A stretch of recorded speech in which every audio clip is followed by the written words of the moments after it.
is Augusta nice? Because I heard it's not. But not the Oh, course, no. like the town. Oh, no. And I have only started going a couple of years ago. So, I mean, I've visited Augusta and been to the Masters many times, but in a read the line sense, I've only started going a couple of years ago. So I'm not like grandfathered into one of these media houses where like everyone just gets a room and then they rent a house and then you have a place to stay. So like last year, I mean, this is crazy, man. I stayed at the Knights Inn in Augusta. It was across the street from the pawn shop, checks cashed place and everything. It was as suspect as it goes. And so every day when I left for the golf course at like 6 a.m, I packed up all of my things. I put them in my rental car and I went to the course. Everything I had in the hotel. At Mayo Experience.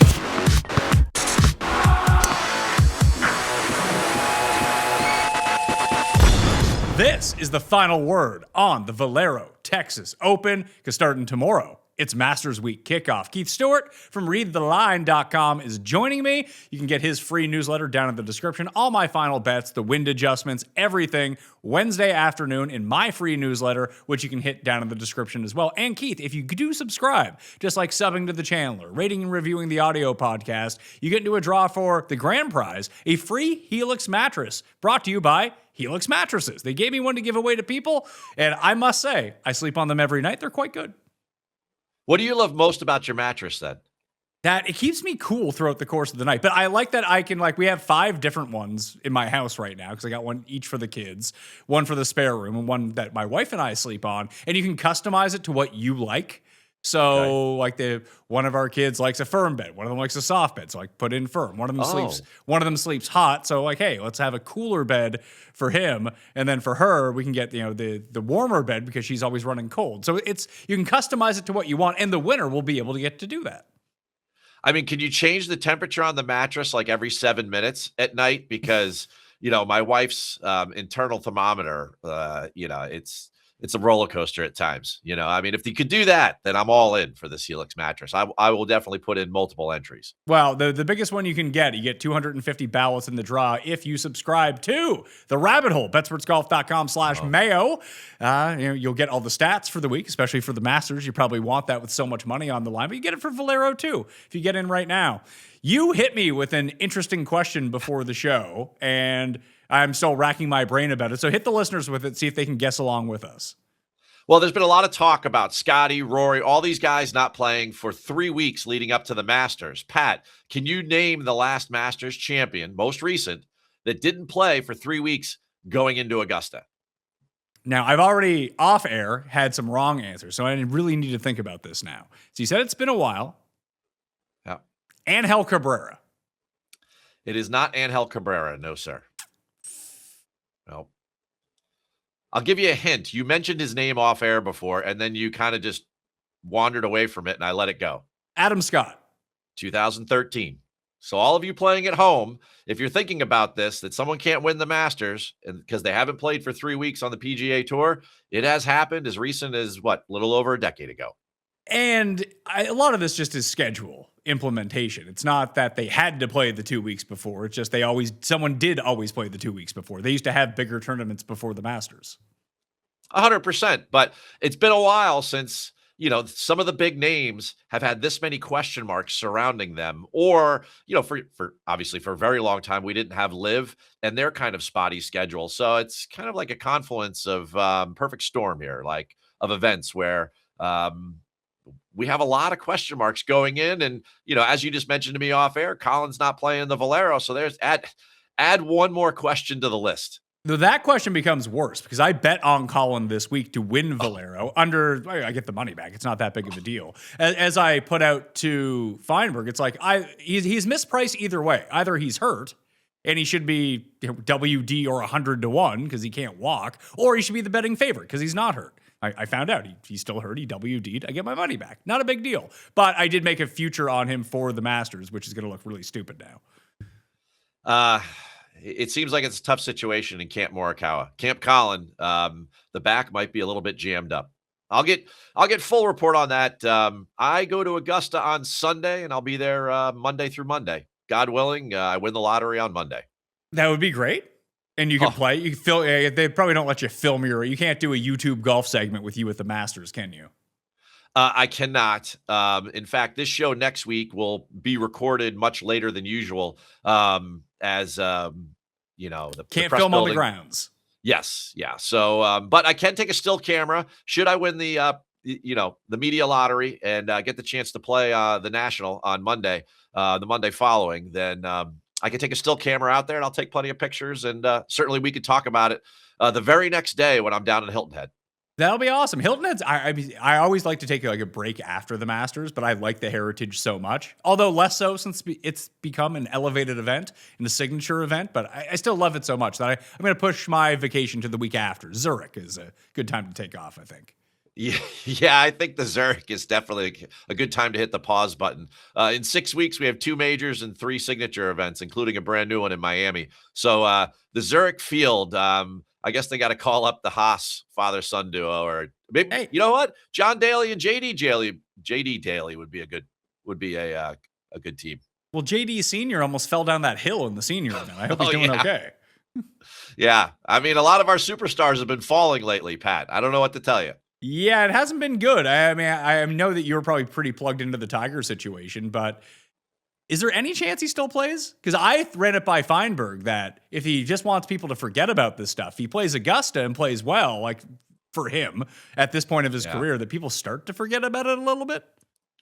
It's been a while since someone's had to, I guess, sit Tiger down and have a little discussion with him. The last one I could remember was 2010 when Billy Payne, after the fire hydrant and Thanksgiving, Tiger came to play the Masters in 2010, and the famous kind of Billy Payne, called him into the principal's office and had words with him. I am sure at this point, Fred Ridley has to have a conversation with him. At the bare minimum, Pat, on April 5th, this Sunday, Tiger was supposed to be on property, to do the unveiling, the ribbon cutting ceremony at the Patch, which he helped design, which is a municipal golf facility there in Augusta, out there, like, shaking hands, kissing babies, doing all of those things. The timing on this rollover is fairly inconvenient. Do you think that there is a chance that we just never see him play golf again now? No. Okay. No, I did listen to what you and Jeff were talking about, that particular segment. And I think you're rushing it a little bit. I think that playing golf right now isn't necessarily what he needs to be doing. No, it is. Yeah. I 100% agree that he doesn't need to be doing it. But if he's trying to Tiger's very image conscious. The image not looking so good right now because it's deplorable behavior. But we have seen people like a comeback story, and the quicker you can generate that comeback story, the quicker people tend to forget about this stuff. I mean, golly, I love Tiger to death, but what's been historically as bad as his driving has been his communication or his crisis control, after all of these events. He goes dark for just so many days, why not come out and say something at this point? That I don't know. But it seems to me like at some point there'll be a statement, and then I guess we'll see him at the Hero in the Bahamas. That probably, if I was in his camp, I mean, that would be my recommendation right now. And I mean, here's a question for you. Like, what is golf going to do? Like the timing on all of this, again, pushing aside like all of the things that we don't need to reiterate, that this was totally unnecessary to have happened. Should not be taking other people's lives and putting them in danger, doing all of those things. But like, golf's pretty reliant on Tiger Woods right now. I mean, the list is pretty long, Pat. Like, where's golf going right now? It might be a good time to make a clean break and see what you got. That there's always in the back pocket of all of this in terms of ratings and getting generated interest in golf. And we've seen it without Tiger for a while, but it was always Tiger might play the Masters this year. Then that becomes the biggest story. And Tiger might do this, Tiger might do that. Maybe just moving on from Tiger, that if he ever does come back and tries to rehab his image and puts out a public apology and atones for the sins, and then he can come back and play some competitive golf twice a year at the Open Championship and at Augusta, that's nice to have. But now the plan just needs to be like, how do we create a new star? We talked a lot about that last week, and I don't think that the tour itself can generate a new star. A star needs to generate himself in this situation. And if that's not going to just materialize out of thin air, what do? You need to start playing for that now. I mean, there's a lot of things you need to start planning for. When you think about it, you brought up the Masters discussion. I brought up the grand opening ceremony for on Sunday. How about the tour schedule? This guy's the chairman of that committee. How about the PGA Tour itself and all the leadership that he's been giving them, supposedly the 100 hours a week of phone calls and everything. TGL, the Champions Tour. He just signed up for the U.S. Senior Open. And of all things, the Ryder Cup captain. I mean, how many more things in golf are dependent on Tiger Woods right now? And they just completely rolled over on Friday. This is a nice twist of words there. I don't know. I don't know what they do. Yeah, I mean, it's not, when you say they, there's a lot of people involved there. You're talking about multiple allied associations, Augusta National, the PGA of America, the PGA Tour, different facets of the PGA Tour, all TGL, all reliant on this guy. I mean, we are so leveraged in Tiger right now. To use Tiger's words, if we're pulling off the Band-Aid because of this, boy, oh boy, I mean, that's a big Band-Aid. WDs at Valero. This is becoming a thing every week. We lost Morikawa. Daniel Berger is out. Unsurprisingly, Woodland and Nikolai Højgaard pulled out after last week in Houston, finishing 1-2, getting into the Masters. They're good to go. We'll see them next week. They're on the list of guys that would have played in each of the past 2 weeks coming in. And we also lost Pearson Cootie and someone else who doesn't matter. Now I can't remember who the name is. Ryan Gerard, but he pulled out before the tournament because I think that Ryan Gerard may have overextended himself just a little bit, and he's just running on fumes at this point. Yeah, since he made the run to South Africa, the guy's been going strong, and he should put a little more preparation into Augusta National for the way that he earned the right to go down Magnolia Lane. Especially being a first-time player at Augusta National. Yeah, it would help to get a low caddy bib number. There's no doubt about that. He wants to get something down there. He won't get something in the single digits, I doubt it. But, something in the 20s or 30s would tell us that he gets on property early and he can start his preparation in due time. Since it's Masters Week, I'm going to give away a big prize. Do you want that prize? It's easy. Just hit the description and you can find all of the ways to get into the draw. But the big one to get into that draw for the free HELIX mattress is subscribing to the rabbit hole at betsportsgolf.com/Mayo. If you've already done that, you're already in the draw. As long as you've done it through me, you are good to go. But you can still rate, review, subscribe to the Pat Mayo Experience audio podcast. On Apple, there's 20 ballots. Do it again on Spotify, there's another 20 ballots. Sub to Mayo Media Network on YouTube, 15 ballots. You want to subscribe to the free Mayo Media newsletter with all the up-to-date news, plus bonus content, there's 15 ballots as well. If you're just on social media, hit that retweet. There's one right there. You share the article around, there's 10 for you. It's all listed down in the description. Get your hands on as many ballots as possible to get in that draw for a free HELIX mattress. Now, I do vouch for HELIX mattresses. Go to helixsleep.com/Mayo. Get yourself 20% off site-wide right now. Thanks for supporting the show. Let's get back to it. What do you make of Valero this week? I like the course. I like this tournament. And the field is just weird. And it has a lot of really good players in it. The problem is I hate all of their odds.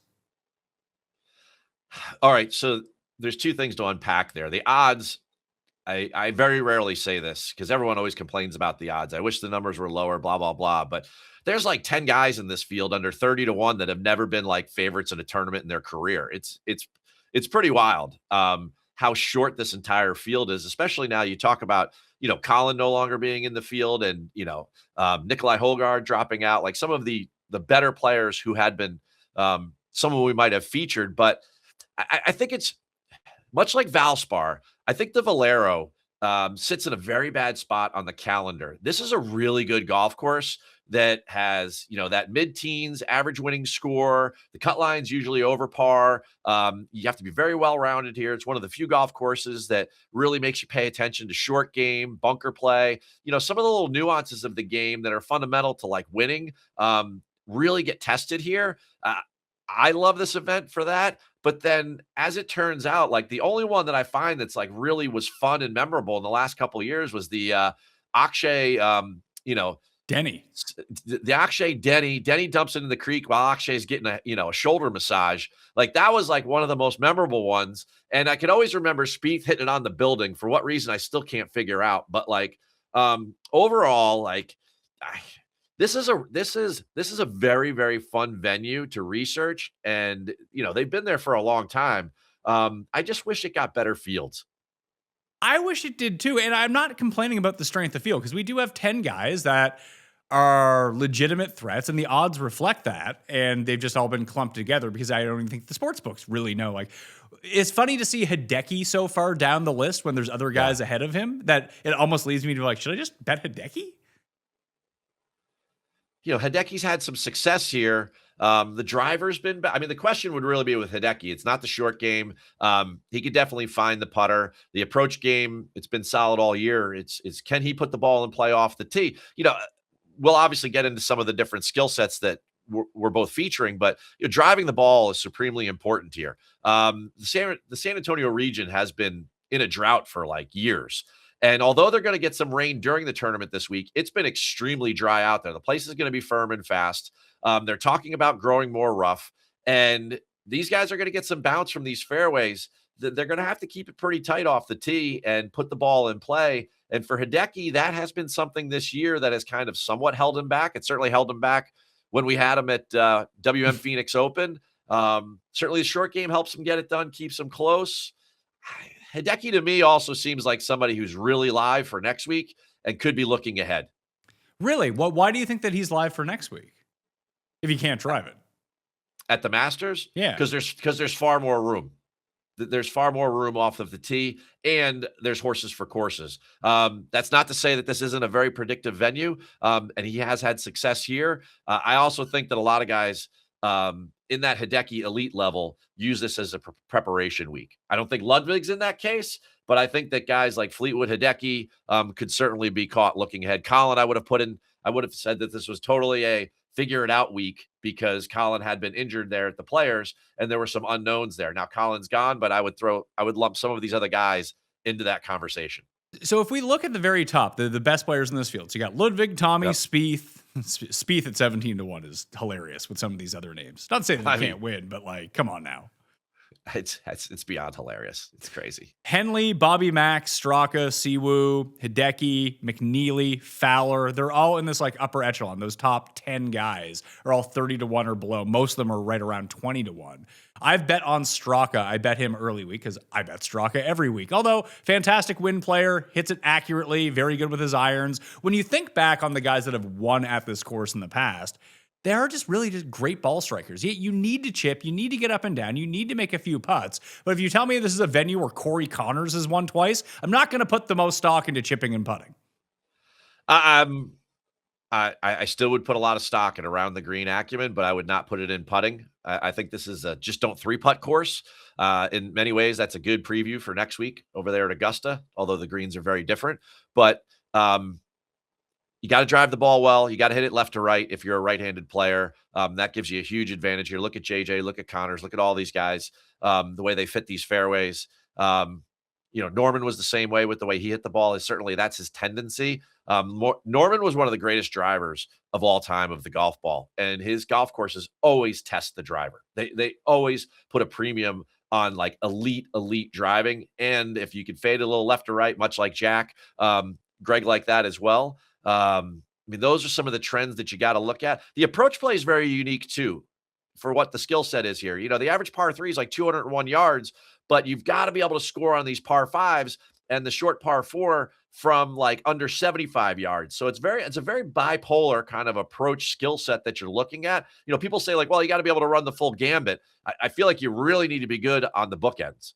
Well, this is why I ended up betting Morikawa to begin with, because he was such a good wedge player that you're going to get all these random shots from 125 and in on 3 of the 4 par 5s. That's what you're going to see.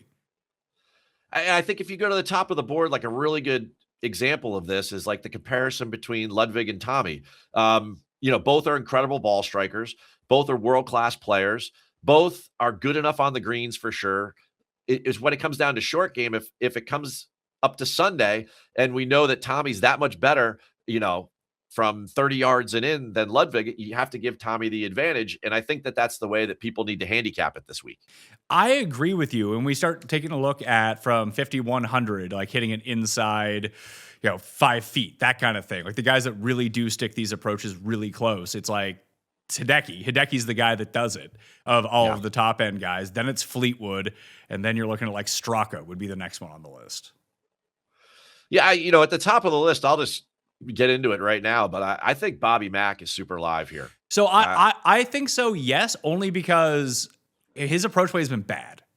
His driving's been great. His putting's been great. We know he's good around the greens. It's not even that it's been bad. It's been bipolar, as you kind of mentioned, that it's either really good or really bad. And if he does have a good week here, he then fits every trend for the Masters you'd ever want to see. He'll have like all the top 10 finishes you need. He'll have the high finish like before at Augusta National. He's a lefty at Augusta National. It's just, and the conditions look like they're going to be pretty hard this week in the wind. And that's kind of where you want Bobby Mack, I feel like.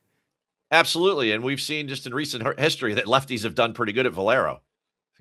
Correct me if I'm wrong. Yeah, 2 in a row. Yeah. So I wouldn't put it past Bobby Mack to be able to fit the ball in there. And, there's something about, as a person, as a player, as a member of the European Ryder Cup team, I'm a fan of other players, but you got to respect what this guy does when it's time to game. And as he builds up, he has become somewhat of a big game hunter. I'm not putting him in some sort of Brooks, elite status or something like that yet, because he hasn't won a major. But in the last several major championships or big events, Bobby Mack has put himself in position to do some damage. And I think we need to pay attention to him, this week and next week for sure. Next week, for sure. He was just 4th at the Players. He kicked off the year with a T4 at Sony. And his results in between aren't bad, but you can just see, just go on the rabbit hole and look at his approach play. It's horrific. His driver's been awesome this year. You know what? And that's going to set him up here tremendously to not have to use the complete skill set, from an approach perspective. He's not going to have to hit a ton of approaches from in the ranges in the middle there where he's at his weakest. He's going to be using more scoring irons. And I still think at the top, he's the one that gives me a lot of interest. Okay. So that's interesting from that. So it's not Henley then. Not Henley, not Siwoo. I mean, I think they all fit the golf course and everything, but I mean, there's there's like 900 guys under 30 to 1 in this field. And of that, if I'm picking the one I'm picking is definitely Bobby Mack first. Okay. So I need to be sold on someone else at the top. You just done a pretty good SJ here on Robert McIntyre, because that's where I wanted to be leaned anyway after Morikawa withdrew. I'm still just going to go with Straka. He's been the king of 3 good rounds and 1 bad round every week. That eventually that just kind of clicks and he gets over the line. Super good Straka course here. There's no doubt about that. Accuracy, the short game that's needed reminds me a lot of the Wissahickon course, and how well he played around there. Very, very difficult bunkers. A lot of different types of texture to the grass. One of the things that, I've talked to a bunch of caddies here that have looped at this place in the past, is that in these recent years with all of the drought, that the ryegrass overseed doesn't really take because there's just not enough water in the ground. And a lot of these chipping areas around the greens, the Bermuda still comes back through, and there's a ton of into the grain type chips because of the way the water runs off. So you get a lot of that. Another reason why I would be focused on that around the green acumen that you're going to need at this place, but it's kind of like a little bit of the secret sauce. It's like the jagged edges of the bunkers leave you with a lot of really awkward bunker lies. And then also there's a ton of really closely mown area, like into the grain Bermuda grass lies that many times we don't see this time of year, but they tend to pop up in San Antonio. And that's definitely one of the places where when you're looking at that style of short game play, it almost takes us back to Florida. That's pretty interesting. I went back and I watched the last 2 years worth of, at least the highlights from Valero. A lot of putting from off the green from some guys. Yeah, I mean, that's instant right there, that the guy is into the grain and he needs more touch and he can't just jab at it. The pin's probably a medium length or closer. And when they jab at it like that, that just means that, the Bermuda's into the grain and you can't chip it.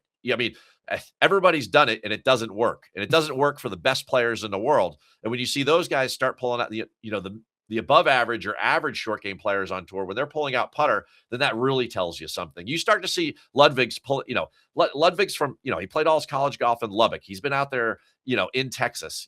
He's playing with very similar style, agronomy conditions. When you start to see him using the putter around the green and guys like Tommy around the green, you know what I mean? Like, then right away that they see those into the grain lies, and you have to be adaptable. All right. I want to, we'll put this out. You gave me a quiz off the top. I'm going to quiz you right now. Best around the green players on tour so far this year on a per round average. Can you name anyone inside the top 12? We'll give you guys here. Oh, Hideki. Hideki's number 2. Okay. It's a good start. Siwoo. Siwoo's not on that list. I was actually quite surprised by that. Really? Yeah. He must have had a really bad tournament somewhere. He's 22nd. Wow. I totally would have put Siwoo in there. Guys, there's going to be some randos in there. Okay. Oh, geez, Tommy. Tommy's got to be up there. Tommy's number 1. Okay, so Tommy's 1, Hideki's 2. Golly. Alex Noren. Alex Noren is number 11. You are correct. Yeah, Alex Noren's got to be in there. There's probably a bunch of randos. Give me a hint on somebody. There's a few more internationals, and then you have, I'll just give you some of these guys. I'm like Nick Taylor, Steven Jaeger, Snediger, your boy who played pretty well. Sneds is there. Putnam, Kazire, Bo Hostler, Bezadenhout, Eric Cole, and Adrian Dumont de Poisson is up there at number 12. Oh, the human glacier. Yeah. Yeah. This guy's like a Winnebago. You ever been behind a Winnebago on a 1-lane highway? I have. Yeah. It's like, exactly up where you live for sure. Right? But it's pretty interesting with these, like this next tier of names inside like the top 25. Tom Kim, Stephen Fisk, Keith Satsune, Finau, Marty Doe, McNeely, Mac, Ryan Palmer, shockingly enough, is on that list. Siwoo, Mac Meisner, Patrick Rogers, they're all kind of there. Spieth and Lonto are just after inside the top 25. So I don't necessarily think, like, it goes one of two ways. Because of the wind, you're probably going to hit fewer greens in regulation at a course where it's hard to hit anyway. But the winners of this course outside of Brian Harmon have just kind of taken around the green at a play and over-indexed in greens in regulation. They've hit everything and two-putted. It certainly helps. I mean, Corey Connors isn't missing a lot of greens in regulation, and this place is tough to do it. Bhatia and Spawn did the same thing the years that they won. Yeah. It's been sneaky good on, you're getting down into that range. It's been sneaky good on approach lately has been, D-Mac, Denny McCarthy. And it's certainly a place where he could scramble. And Denny McCarthy always plays good on hard golf courses. A couple comp courses that I think about when it comes to this place. I think about Silverado. I think about Innisbrook. And I think about TPC John Deere. And, good for Straka. I like this. You know what I mean? So I think about Deer Run because there's more of a premium on driving there than people give it credit for. And then after that, like the scoring capabilities, they're there if you put the ball in play, just like they are here at Valero. Like, guys have gone deep here, and there's the ability to do that, but you really have to be a good ball striker. As sorry, I'm being redundant, but the way that Denny's hit his irons lately, he's become very interesting to me. And if Straka wasn't in the field behind McIntyre, you just mentioned his name there. McNeely gives me a lot of pause as well. I would spend a lot of time looking at him. So 3 consecutive events for Denny now. The Players Valspar and Houston, and he's averaging almost 3 strokes gained per tournament, so 0.75 per round, which is incredible for him. Yes. Obviously, he chips well. Obviously, he putts well. The weeks where he doesn't putt well, it's not going to go well for old Denny. Then you have just negatives off the tee. Although, let me see if even the accuracy has been bad for him. So the driving's a real problem right now. The driving's a problem there. I'm going a little bit with course history, but I I mean, when Denny starts hitting his irons that good, that's when he top fives and contends and hangs around the mix on Sundays. So it's like the driver's always been a disaster with him. But when the irons pop, like that's the time to go. And he's been, he's proven much like Straka and some of the other guys we've mentioned have been good on a lot of these comp courses. Blickle brought this up on the DraftKings show, and I just want to get your ideas about it. Just there's no way to really use this information because Lord knows, I mean, there's guys in your head that you can think about who do this, but obviously we don't have a breakdown of it. When the wind gets really high, he did say that one of the sneaky things that people don't realize in the wind is how difficult it's to putt in the wind. We always think about great iron player, great driving in the wind, and low ball flight, and can they pierce it through? But guys can get really rattled when they get thrown off balance. And he said that guys that have a really wide stance tend to putt better in the wind. Would you agree or disagree with that? 100% agree. It makes sense for all the logistic reasons. You have a better base. You're also, more often than not, the guys that have a really, really wide base don't tend to be the tallest players. You get blown around a little bit more. So there's a correlation there. And it's 100%. I agree with Alex on that. He knows ball. Well, and you do kind of know there's a few that do and there's a few that don't, obviously. A lot of the Asian players have very wide stances in their putting, and a lot of the European players do as well. 100%. But yeah, I don't know about the Asian correlation there, but certainly over in Europe, the only time you ever hear people bring this stuff up is not Valero. You hear it bring it up at the Genesis Scottish Open or wherever the Open Championship is when it starts blowing, and then you see guys back off putts because the ball's oscillating or their body is getting hit with gusts. And it certainly helps that if a guy is a good putter and he has confidence in his stroke, that they could pull the trigger and be more decisive than somebody who's playing a guessing game and just waiting for the next gust to hit. Green and regulation percentage. If we're going to go with that and say, hey, okay, you can have this short game, you can have this overall game, that can get you there. Or if you just hit a bunch of greens in regulation, you can take some of that out of the mix if you are a very bad around the green player, or at least not going to be gaining amongst most people. So taking a look at the top 12 so far this year, Hitsune is number 1 in green regulation percentage. Johnny Kiefer, number 2. San Antonio resident Johnny Kiefer. Love Kiefer this week. So you're not concerned about his chipping or putting, which is absolutely atrocious. It is. I would have been really more concerned about it, or equally concerned last week in Houston. You had to chip and putt your ball around that place. Something about when these guys go home, and I know that it's home this week, but he plays college golf in Texas. Something about when great players get comfortable, you have to pay attention to what's going on there. And I think the trend might be our friend there. So for a small window. Hitsune, Kiefer, Bronson Burgoon is 4 rounds. The Smotherman. Yep. Jordan Smith, Ludwig, Shooter McGavin, Yellow Miraju. Smalley, Chairman Mao is on that list. Dylan Wu, Jackson Suber, who had a good round last week. John Parry, Joel Damon, Thorbjorn. Thorbjorn Olesen has a lot of my interest this week for the first time all year. Haven't touched on that one. Why does he have your interest? He hasn't come up in any of my research. So he played awesome last week and just could not make a putt whatsoever. Okay. He ended up coming top 5, I believe, at this tournament last year. I think it was top 5, top 10 at least. Yeah, he was where are we at here? T5. There we are. Just an amazing tee to green performance again. Great ball striking in those bad conditions that we saw last year. And while it may not get as bad as we saw in the final round a year ago, I would say that the Saturday conditions from Valero are kind of what we're expecting Friday, Saturday, and Sunday here this year. Yeah, it's going to get a little messy out there. And it might help the guys hit a couple more greens in regulation that the rain, if we get a ton of it, could help soften the surfaces a little bit. Although, from what I'm being told, it's a total brick out there. And you would need like a deluge in order to really affect the turf conditions. But that's interesting.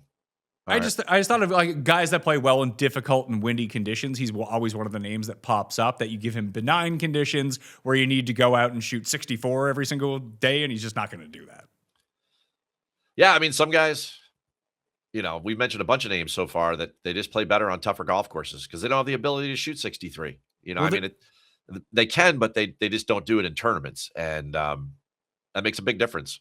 Two more guys. One that played Ooh. fantastically during the swing season and Okay. has seen his ball striking just enhance all the way up over the past little bit. There's been really no good results to show for it because the putter's been lacking some weeks, the chipping's been lacking some weeks, and then he ended up playing in elevated events where just he's not going to compete in those. But Max McGreevy's starting to play some good golf again. You know, he was fantastic in the fall, Yeah. and certainly somebody that we were tailing a bunch of times. He's got the proper skill set. I thought you were going to mention somebody else that had played very well in the fall, even won in the fall. He won the last event because a lot of people, I've heard that name. I've heard that name a lot bad, too. man. He's been bad this year. Since he's won, he's been awful. This happens to guys too. When they chase, and he played so well throughout the swing. He finally broke through, and now he's just like, I've got it now. Well, the odds reflect it. I think he's 175 to 1. So we're talking about Wacky Valimaki, of course. Any interest in a Tom Hoagie further down the board? 225 to 1? Maybe not as an outright winner, but maybe in a first round leader market, maybe as a top 20, maybe as a DraftKings play. The guy that I actually want to bring up is an outright winner, and I bet him at Valspar, and it was an abject failure. And it's not Max Homa, because Blickle brought up Max Homa to me. I was thinking about JJ Spawn, whose irons continue to be really, really good, and he's been putting himself out of tournaments. We know he has we know that he has the perfect driver for this. The irons are still good. He's won at the course before, plays really well in the wind. It's not crazy to think that he just kind of flicks it. I've seen him as low as 75 to 1 in some spots. That could be sharp.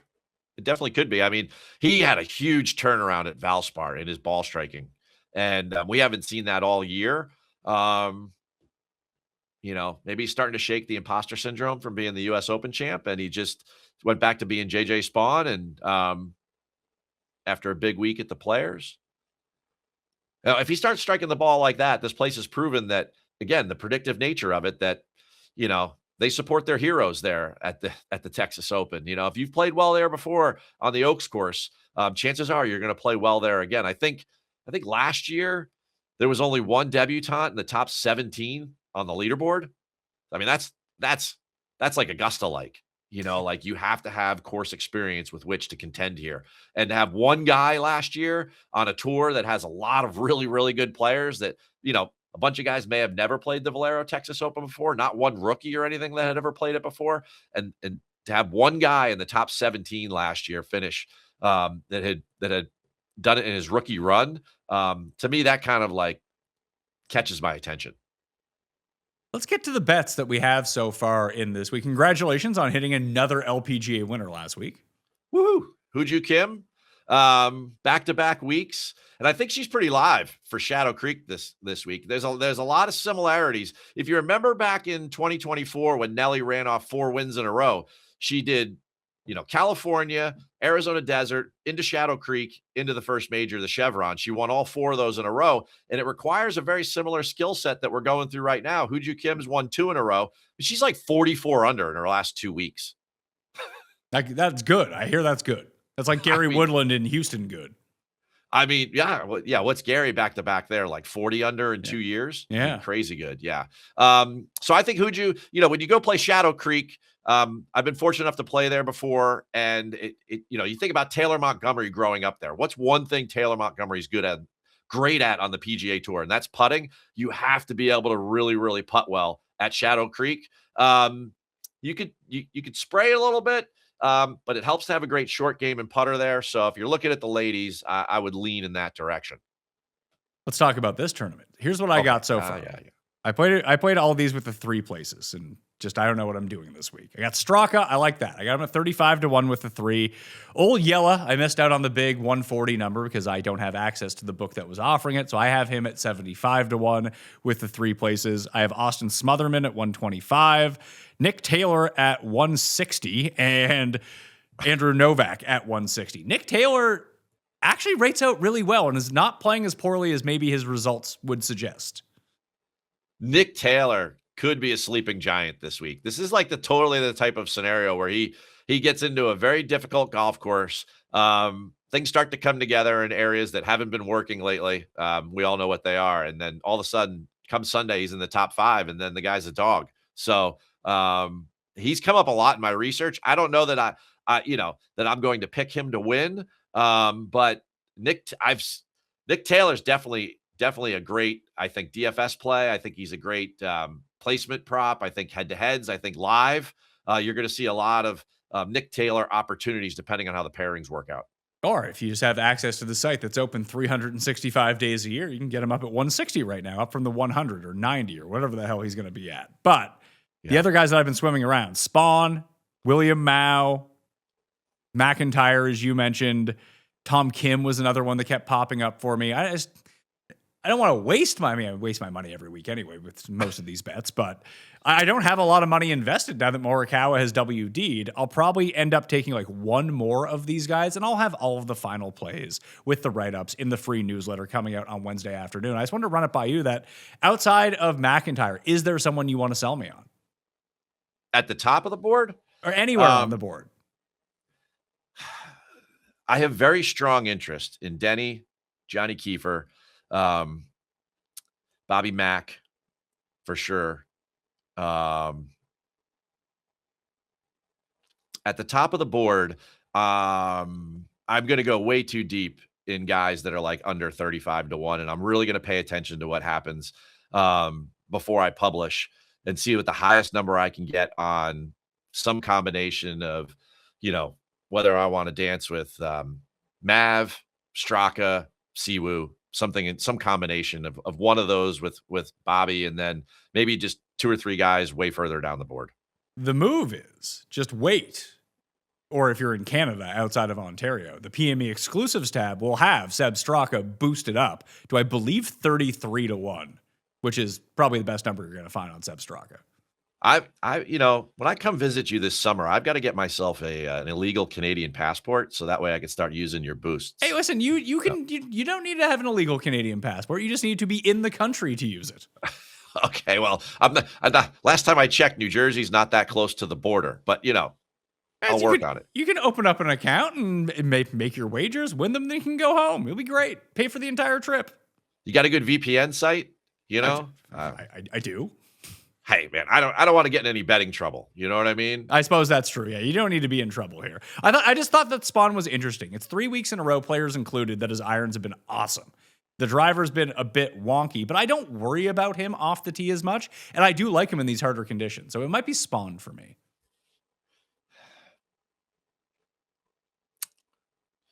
He's done it there before.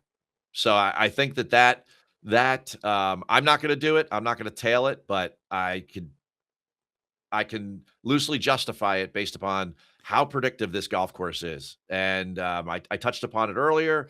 I think that JJ's always been great on all of those different comps that I mentioned earlier. He was just great. I mean, Copperhead course is another one of those golf courses. Most people look at it on TV and they're like, this is kind of blah, whatever. It's a great test of golf, just like the Oaks course here.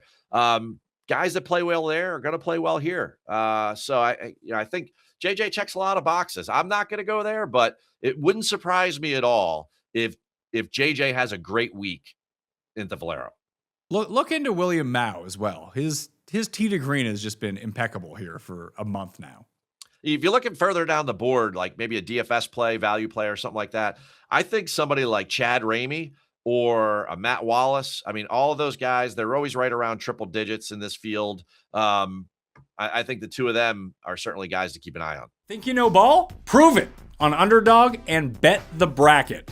Build a tourney bracket for free and see if you can outlast the rest for a shot at $100,000 in prizes. If you're a bracket bust, don't worry. You can turn your bets into real money all tourney long with prediction markets on Underdog. Available right now in most states like California, Texas, and Florida. Head to the Underdog app and put your bets to the test. With prediction markets, you can bet on money lines, spreads, and totals throughout the tournament, all in one place in real time. New markets drop every round from the opening tip to the final buzzer. So, if you love college hoops and think you know how each round will unfold, Underdog is where you make your bets. Download the Underdog app today and use promo code MAYO to get started. Prediction markets on Underdog, available in your state. First round leaders for me. Ooh. We'll probably add one more to this list, but just guys that are spiking at the right moment. Maybe they can get it all together for one round. I have Homa at 80. Because, again, even at Valspar, he hit his irons well. He just drove it off the property. Bronson Burgoon, 100 to 1. AJ Ewart, 110 to 1. And Sam Ryder, 125 to 1. You can't drop AJE. He's good. I didn't play him last week when it was a bomber competition, but we're not at a bomber competition again. The guy he spikes with his irons and his putter. That's what I want to see here for a first-round leader. How about fresh off the hospital, Austin Smotherman with a little first-round leader? I bet him to win outright. Just maybe first-round leader is a better one. I didn't love his odds, though. They were pretty cut down. Yeah, well, I mean, he's in the last 6 weeks or so, he's done his due diligence there by playing so well. Keith Mitchell. I love Keith Mitchell on this golf course on a Thursday. I do too, but I think his first round leader odds are 40 to 1.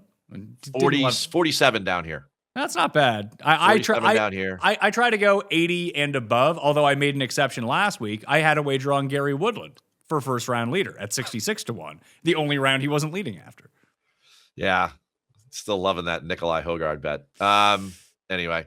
Wacky Valimaki. You'll get triple digits on him on a Thursday, and the planets align. There's 2 names for you. What do you make of Nikolai next week?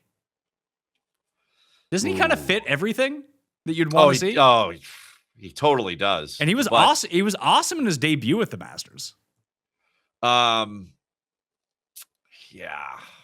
Golly. You can get him as high as 175 to 1 to win. So even if it's not the win, the top 5, the top 10, whatever it might be, I don't think that anyone's going to go to him only because, he's played great, but look who he was playing against. And there is some validity to that. But I was very impressed with his debut at the Masters 2 years ago.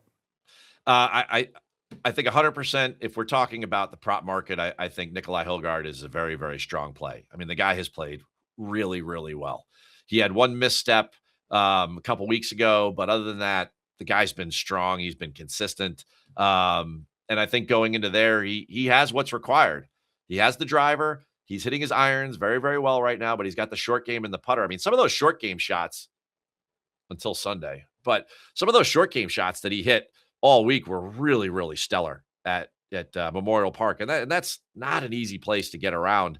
And that certainly separates you from the field when it comes to Augusta National. I mean, it's like everything you say about Augusta is hyperbole, but like it really is the case. If you're ever there and you walk around, it's the lies are so uneven and so treacherous. And then that has nothing to do with where you need to land it and then try to stop the ball with no friction. It's just the most unbelievable place from like 30 yards and in.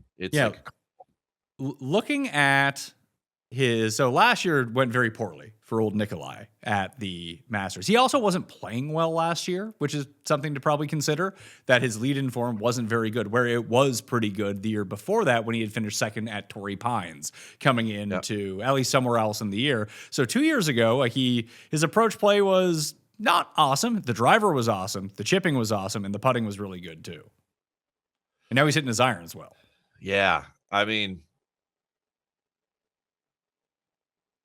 24 years old. It's wide open. It's definitely wide open.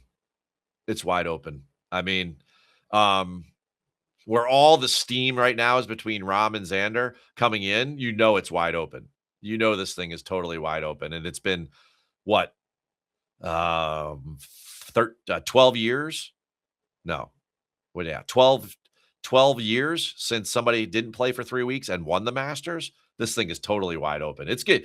I can't wait to get down there on Saturday night. I can't wait. I'm just so excited. The odds are starting to drift as we speak for the Masters. Like Scotty's at 550, which is pretty good. Yeah. I know he's very tight to the vest, but have they had the baby yet? No idea. Yeah, exactly. I went to look it up. No idea. It's just like Bud Cauley's back injury, or sorry, not back injury. Bud Cauley's injury last week, undisclosed injury, couldn't keep playing. No idea what it is. Yeah, I mean, but I don't think Meredith's had the baby yet. So the longer that goes on, I don't know. Rahm is 13. Xander's still 18. I like Xander a lot. I bet Xander last year because he was like pushing 30. He was like high 20s. Xander's a perfect fit for that golf course. And, if he could stay out of his own way, I think that he has a very good chance. And nobody's hitting the ball better in the world than Rahm. And what will be interesting about Rahm is the reaction that Rahm gets. The crowds at Augusta are very knowledgeable. And Rahm has, because of the Spanish, heritage, has always received a very warm welcome there. But with all this battling that's going on with the DP World Tour and kind of how his name's being kind of drugged through the mud, it'll be interesting to see how his press conference goes and everything, and what his mood, what his temperature is like. But it's been a while since Rahm's contended there, since he hasn't contended there since he won. So I'm interested to get a feel for some of these guys in the interview room, and then report back, next week on the final word. Yeah, now that Morikawa is kind of off the board for me, unless his odds significantly drop, I don't see a way where you're like, man, line me up for some Colin Morikawa at 30-1. If it's like 50-1, then yeah, I'll be willing to burn some money on that. But I'm just go ahead. Is there a better guy trending? Xander's trending top of the board for sure, right? But how about Fitzy, your boy? Don't you have a future on him? I have the future on him. I wouldn't reinvest on Fitz at 24-1. But I'll gladly take my 110-1 and move on. If we're just talking about, who we think would win the Masters. Xander, Cam, and the winner is probably going to be Xander, Cam, or Fitz. That would be my three guesses of who's going to win the Masters. Maybe I should just bet those three guys. Man, Cam Young is going to be a hot number. Those are the three most obvious picks coming in, I would say. I think if you want to dabble a little bit, the two lefties certainly have my attention. This is where I'm going to get myself into trouble, because I won't bet Cam Young and I won't bet Xander. I'll bet Bobby Mack and Akshay instead. yeah. I'm gonna bet Xander. We're picking Xander. That's newsflash, everybody. Blickle made a really compelling case for Adam Scott at 80-1. You can figure out the chipping and putting. You can't figure out the irons and the driving, which he has in spades right now. Oof. Guy's a straight flusher, man. Holy moly. How is it? Gary, Gary's injury wasn't as fit. I know it was a physical injury, but it wasn't as physical at 41 years old. He's topping out at 190 down there in ball speed, but Adam's 46. And Adam's hitting it 188, 189 in ball speed. Is anybody I know Tiger doesn't want to pee in a cup, but has anybody tested Adam Scott? Geez, flip. This guy is absolutely crushing the golf ball. And it is beautiful, because I'm no spring chicken. So to see a guy like that old, hitting the ball like that, and he and Rose, I love that. I absolutely love it. Nothing would make me happier than to see Adam Scott in the mix. Love that. I'll probably end up with a first round leader on Adam Scott. That's probably where I'm going to be moving around. But what I just kind of said, I almost just talked myself into Xander, Cam Young, and having my Fitz future. That might be just what I'm doing. I hate to say it, but there's a lot of logic behind that. I know, and that rarely works out well. Well, what's going to happen is that I'm going to be there, and we're going to start talking about this, and something that I say is then going to put you on the hunt for something else, some random tangent that I come up with in these things that then is suddenly going to sway you, and then next thing you know, our Wednesday newsletters become appointment reading, and this show becomes appointment viewing next Wednesday. Boy, if you're gonna be on the grounds, you're gonna get the interviews, you're gonna see what the course is playing like, and then you're gonna go to, I don't know, the world's crack den Motel 6 to go record the show, and we'll be good. Yeah. It's gonna be straight out of Breaking Bad, man. I'm paying by the hour. It's terrible. What are accommodations in Augusta like for the non-executives and non-players, for media that are going? Are they nice? Because is Augusta nice? Because I heard it's not. But not the course, no. The town. Oh, no. And I have only started going a couple of years ago. So, I've visited Augusta and been to the Masters many times, but in a read the line sense, I've only started going a couple of years ago. So I'm not grandfathered into one of these media houses where everyone just gets a room and then they rent a house and then you have a place to stay. So last year, this is crazy, man. I stayed at the Knights Inn in Augusta. It was across the street from the pawn shop, checks cashed place and everything. It was it was as suspect as it goes. And so every day when I left for the golf course at like 6 in the morning, I packed up all of my things. I put them in my rental car and I went to the course. Everything I had in the hotel. Right. That's how shady this place was. They got And a then sick at pool. night, when I would come and park my car, and everyone at the motel was like out on their stoop, just like watching me get out of my rental car and then like move all of my clothing and everything and my golf clubs back into the hotel room for the night, and then I put the chair in front of the door because they're like, I don't know what's gonna happen, man. It was so shady. This year I've got a little bit better area that I'm staying in, but it's not great.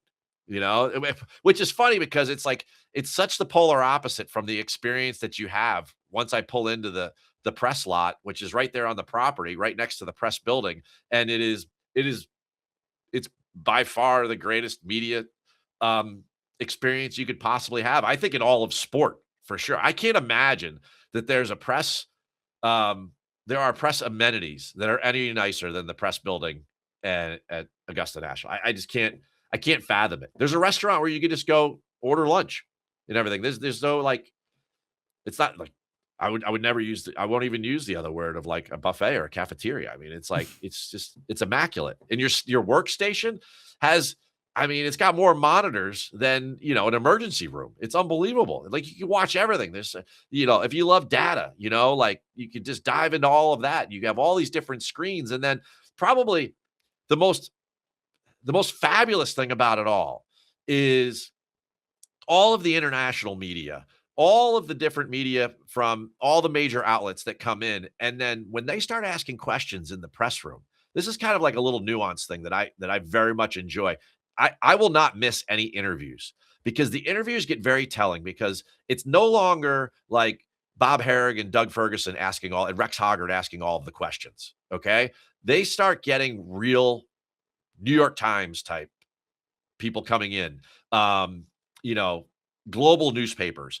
And the folks, they just start asking the most direct journalist questions you can. And how these guys just initially react to all of that, Pat, is like super, super fascinating from our perspective. And you could tell like sometimes when a guy is in a good headspace or he's not in a good headspace. One of the things last year that was very interesting was that Rory seemed very content. Now, I was not on Rory. I did not go on Rory for 4 days. Even till the final moment, I still thought that there were other options that were available. I was not a Bryson guy, more of a Rose guy. But the fact of the matter was that Rory seemed extremely content in that interview room. And if I go back, it all makes sense on a Monday, I always say. Like, that made total sense to me. And I think that is one of the most fabulous and fascinating things about my experience is how they welcome in the global media and then how wildly vast the questioning, all of it just becomes such a global discussion. And I think that so many times we become so myopic when we're talking about TPC San Antonio. We're not looking at the big picture. Well, geez, flip, man. If Augusta National makes you do anything, it makes you look at the big picture. And I find that extremely interesting. Here's what you need to ask I'm trying to think of who it might be. Bryson DeChambeau. Did you know that John Rahm is the only winner of the Masters since Bubba Watson not to have an I in either his first or last name? So is that going to hold Bryson back? Oh, let him have some fun with that one. That might shut him down. Just break his brain. Yeah, he might end up like DJ at the top of the stairs, and like his brain might shut down and he'll fall down, and then bad back, he's done. Oh, yeah, I don't know. Fell down the stairs. Yeah, it's always a fun story, isn't it? Nice story. Yeah. I mean, I just, I love what you said to Jeff, how excited you were for the Masters. As a longtime golf geek, the opportunity to go and, represent golf betting and be the only guy in the room that's there, like who does the things that we do. And then come back to you and talk about it next week. It's my highlight of the year. Can't wait, man. I'm so excited and just like getting the intel from you from that, and having you represent our community is probably the best option available. There's others that seedier players that you probably wouldn't want to have there. Yeah, it's not been a great week for the community, but let's have some fun with some rapid fire. Are you good do we need something else on Valero? We need a one and done for Valero. Oh man, I went That- Minwoo last week. That But was good. That worked out. yeah, with my Golf Channel guys, I went Nikolai because I thought Nikolai would win. I just thought Minwoo was, well, Safe. anyway. And he was safe. Yeah. He came third. That's a great payday. I took Kitayama, who may have made the most birdies in the field. He may have made the most bogeys in the field at the same time. I don't know what the hell happened to him. Yeah, he started off hot, didn't he? Didn't I see him on Thursday morning going nuts? He was like 6 under through like 12 holes or something. Then even on Sunday, like he was out of it on Sunday. Then he was 5 under through 7 holes. I think he finished over par for the round. I mean, the first day, what did he finish at? Didn't he finish at like 2-3 under and he was like 6 at one point? Yeah, he bogeyed 2 of the final 4 coming in on Thursday. And then he was just cooked for the week. Golly.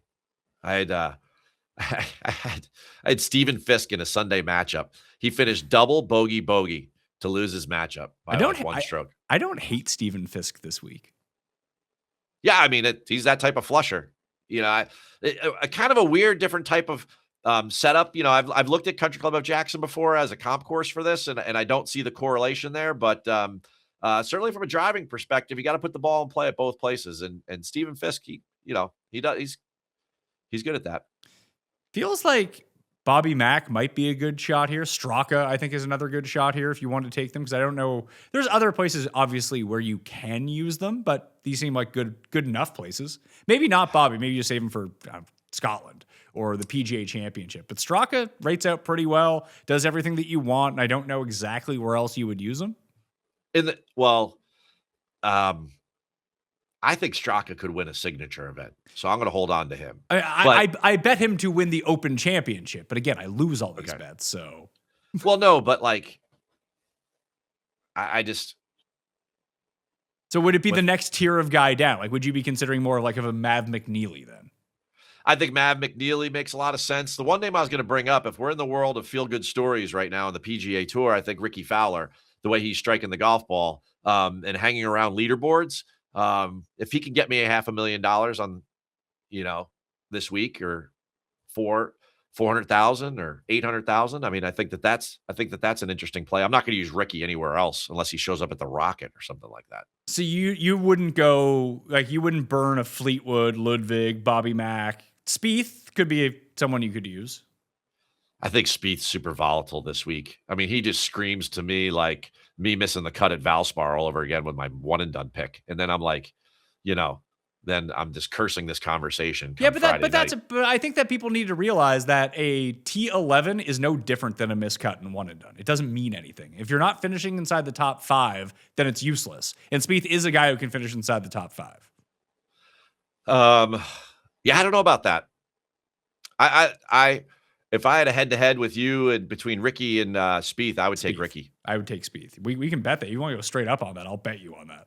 Wait, we're gonna do a bet over the internet? Yeah. Sure about that? Listen, just we'll move the money to escrow. We'll be fine. Okay. Yeah. Well, we'll work it out in our DMs. I'm sure it'll be fine. Yeah. Nothing could ever go wrong with that. Absolutely not. Well, okay, I've done 3 shows this week, and this name has only come up to mock him. But if you want to talk about a story, Thorbjornsen winning this event after getting into the Masters last week would be a really nice story. Yeah, I mean, but what's going on with his Sundays? I don't know. He needs to go. He needs to go play on Live 2 years ago. Not good. I mean, what did he shoot? 774 on Sunday? Yeah, 73, 74. He just needed to finish inside the top 10. He was in 3rd going into the day to get to Augusta, and he blew it. So I got to remember who the name was. He was the second worst guy of people in the field for Sunday scoring average when I looked at it when I was putting together my Sunday card, because I always look at scoring averages for the day. I mean, quick hack, everybody, pay attention to their scoring average for the day of the week with which you're trying to do a head-to-head on. It actually helps. But PSAs aside, I looked at him on Sunday. I couldn't believe that he was the second worst player in the field for Sunday scoring average, the second worst. And like the other guy was like, just a total beater, so it was like, I was like, wow, and then I started looking at him and I was like, yeah, this is the week I'm going to change him. Of course, that didn't happen. So there you go. Lesson learned, kids. Let's see. Strokes gained, round 4 only. this year, average, total, sort from the bottom down. Cam Davis is losing an impressive 9.3 strokes in the 2 round 4s that he's played this year. Out of anyone who's played more than two rounds on a Sunday this year, it's Thorbjornsen by a country mile. It's him and Chandler Phillips and Wyndham Clark. Yeah, he's like the bizarro Chris Gotterup. I mean, Chris Gotterup just kills Sundays, and Michael Thorbjornsen does not. He drops the hammer on his own foot. It's terrible, terrible. If Gotterup had just one previous trip to the Masters, wouldn't everyone be betting him next week? Oh, people are going to bet him anyway. They're going to be like, "Oh, he reminds me of Fuzzy Zeller, the last guy to do it." With the chain and everything and the sunglasses. Yeah, I mean, I don't know. I worry a little bit about the approach play there. There's such a premium on like really, really precise approach play. And he's so steep when he hits the golf ball. Turf's going to be super firm there. I don't know, but there are a lot of positives there. I think that he's a gamer and he'll give us something to talk about. But overall, getting across the finish line, certainly as a debutant, looks very difficult to me from a pure like PGA coaching point of view. Like what I would have my player working on right now, it would not be like to take steep divots. That's for sure. I will take Straka, I think, as my main one and done. But I think that if you're just trying to, like, I have so some of my teams are good, like 2 are in the money, 2 aren't. One of them's like trending towards last place. I'm going to use Nick Taylor on that team. Ooh. I need to come back. I just need someone else that no one else has. It's the only way that team can get back into contention at this point before we start getting to the bigger ones. If I'm going to take a swing and a miss, make it be at one of these tournaments, then I save all of my other good guys for the bigger tournaments. Nick Taylor came up a bunch in my research, and then I kind of like disregarded it. But then you and I brought it up again. And I think when I get back in the lab in a couple minutes, I'm going to look deeper at that. So stay tuned on Wednesday. I mean, that could be definitely multiple parts of my card. I kind of like that. I do, but I'm not. From my one and done, it'll probably be either Maverick or Ricky. Okay, probably one of those two. Hit me with some questions. I'm ready. Oh, here we go. Better Texas venue, Houston or San Antonio? What do you like better? Do you like the Texas Children's or do you like the Valero? I prefer the course at Valero, but for betting, I like Houston way more. It's way easier. Highest speeding ticket that you ever got caught for? Never been caught speeding. Actually, I got a speeding ticket on the bridge where I live, which is not a real ticket. I don't even know what I was going. I just didn't pay it. All right. Which favorite misses the cut this week at the Valero? Ricky. Ooh, seems very contradictory to my one and done. I don't appreciate that. Yeah, I see you. I see you there. On a scale of 1 to 10, rate Greg Norman as a golf course architect. I don't really know much about golf course architecture, to be perfectly honest with you. It's just a part of golf I don't care about. I'll see the results and try to break it down. I don't even know like where to start thinking about how architecture starts to work. Can you expand on that a little bit? Is it like you see the plot of land and then you work backwards from there? Like, here's what I have to work with? Or do you go in with an idea of what you want first? Well, a good architect sits down with whoever the owner is or owners, and they try to come up with a theme for whatever the golf course is going to be. And then the architect will then look at the plot of land and then try to incorporate what the mission is of that project. Everything gets called a project for a reason. And things can very much morph as it takes place because, working with the ground like that, there's a lot of unknowns, and it could deal with something as simple as permitting, or it could just be, we started digging in over here and then we noticed that like this was happening underground. There was an underground well or whatever it might be. So it's those projects, the best ones are very, very fluid. And I would say overall that the really good architects that people, love to opine about over and over again, whether it's Corin Crenshaw or Gil Hans or Andrew Green or somebody like that, they tend to work very much with the land and not try to overdo things versus, for years it was the cookie cutter kind of like, let's be wild, Pete Dye, disciples that were running around trying to design golf courses. But I guess the best answer to your question is that somebody like a Gil, and when he sits down with his shaper, Jim Wagner, they're going to go, They're gonna look at the plot of land. They're gonna interview the people that hire them, and they're gonna come up with some sort of theme or mission for the project, and then they're gonna try to do their best to fulfill that. All right, that makes a ton of sense. More You know, questions. so perfect. Like, just so people say, like, Keith, did that? Like, you and I might be like, Gil, we want a golf course that's a par 70 that is a really good member friendly walking golf course. That has a lot of, like, maybe a couple, 2 or 3 very simple characteristics that we both like about golf courses that we've played. And then we'd say, okay, Gil, go run with that, come back with a master plan. And then we'll massage it from there. And then we'll start to hit the ground and see what happens. And then God knows what happens sometimes when you start to dig holes. So what Gil needs is a site like the Rabbit Hole, but like customized for him, where it just gives you like the smorgasbord of options that you can pick from. And then you just click what you want, then hand it back to him and he can come up with something.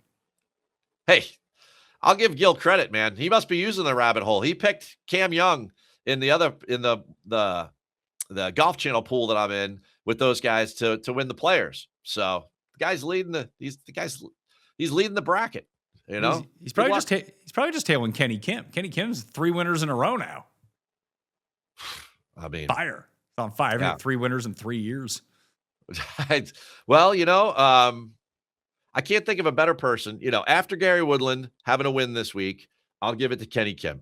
Kenny Kim is a legend in my mind. Love that guy. And I hope he gets 4.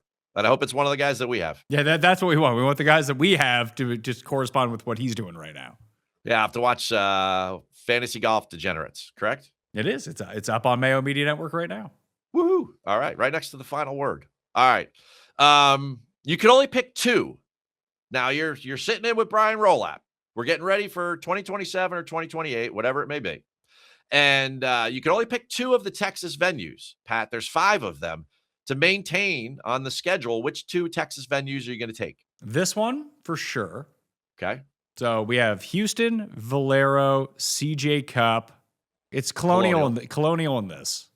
And then you have the fall one now. I know you're a big fan of Good, but maybe that one doesn't make the cut. I don't know. I don't even know what's the course. It's the Barton Creek Resort. It's not. It's more of a joke. But the first 4, the ones that are on the regular tour during the FedEx Cup season, you can only pick 2 of them. Which one are you taking? This one in Colonial. Colonial being number 1. So you dump Memorial Park. I would. I mean, I like to bet on Memorial Park. I think it's a pretty uninteresting watch. It's just it's a long drive competition. That's true. There's much more variety in the skill set with those other 2. I like that. It's a good point. All right.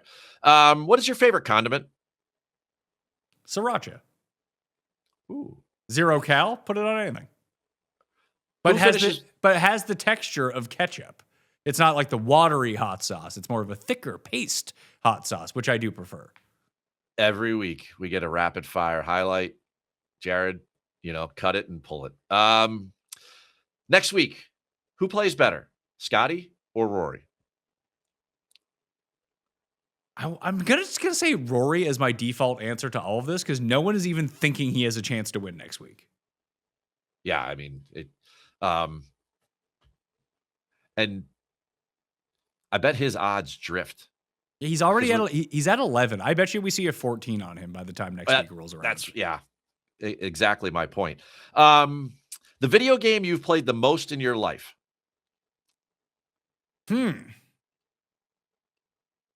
Probably Tiger Woods 2006. All right. So I had it when I was in college, and we just used to get stoned and play it all night. Yeah, I mean, my answer would be the same because in college I played Sega Hockey 24/7. So sweet. Yeah, just one of the greatest games ever. I won't say what edition it was. 94. And what's that? 94 were the best NHL games for Genesis and Super Nintendo. Well, we may have had that version. You could be the Vancouver Canucks, and you could have Pavel Bure and Cliff Ronning, who was like sneakily the fastest man in the game. And he's real tiny. You just do that wraparound in the net. You score every time.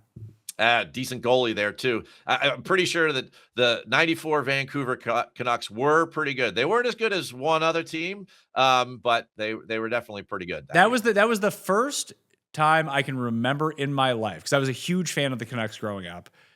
that I stayed up late to watch a game, because like the only other things I had ever stayed up late as like a 6 and 7 year old were to watch the Blue Jays win the World Series back to back years. So I just assumed the team I rooted for would win every single time. So I remember staying up. My mom let me stay up to watch Game 7 of Vancouver, New York in the '94 finals, and I was devastated. Oh, I participated in the craziest day in sports, for sure. You know, You did, You did. Were you actually sneaking by? Were you sitting behind like AC in the driver's side of the Bronco, like streaming the? No, I was Rangers at game the on your Rangers phone? parade. I'm a huge Rangers fan. I know. You know? I didn't know if you were involved in the OJ chase or not. I'm not sure.